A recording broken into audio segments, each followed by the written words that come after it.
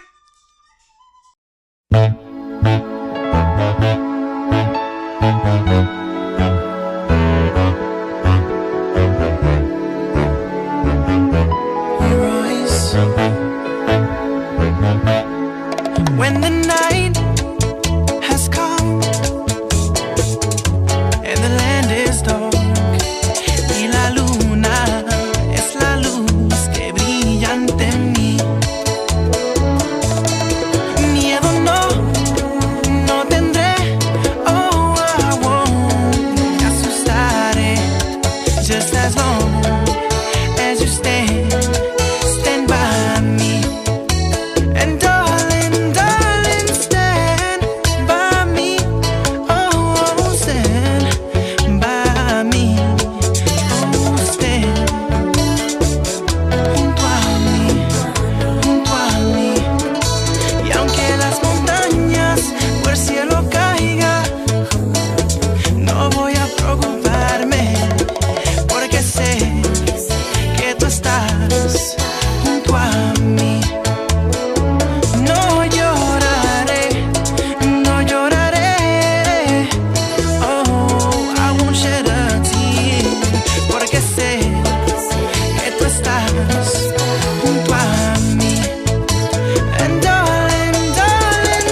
Hello, Rollers, and welcome back to another segment of On the Hill. I'm Albert Lopez, and today we have our special guest from VIP.